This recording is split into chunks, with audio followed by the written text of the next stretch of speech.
1. சோர்வு, weariness. சோர்ந்து போகாமல் ஜெபம் பண்ண வேண்டும் என்ற இயேசுவின் அறிவுரை ஜெப வாழ்க்கையின் அடிப்படை.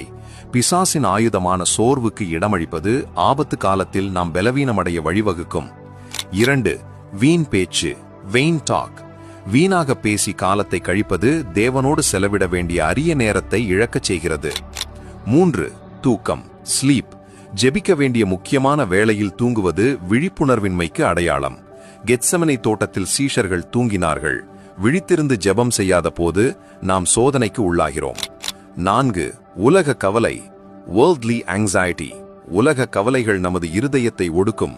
உலக கவலை நமது சிந்தையை கவர்ந்து தேவனோடுள்ள உறவை நாடவிடாமல் நம்மை தடை செய்யும். 5. அதிக வேலை, எக்ஸசிவ் ஒர்க். மார்த்தாளைப் போல உலக வேலைகளில் அதிகமாய் ஈடுபட்டிருப்பது தேவனுடைய பாதத்தில் அமர்ந்து அவருடைய வார்த்தையை கேட்கும் மற்றும் ஜெபிக்கும் நேரத்தை இழக்கச் செய்யும். 6. நவீன சாதனங்கள், மாடர்ன் கேட்ஜெட்ஸ். டிவி, இணையம், மொபைல் போன்ற நவீன சாதனங்கள் தவறல்ல. ஆனால் இவற்றிற்கு நாம் அடிமையாவது அல்லது இவற்றை அதிக நேரம் உபயோகிப்பது நமது ஜெப நேரத்தை அபகரித்து ஆவிக்குரிய வாழ்வை பாதிக்கும் ஒரு முக்கியமான தடையாகும்.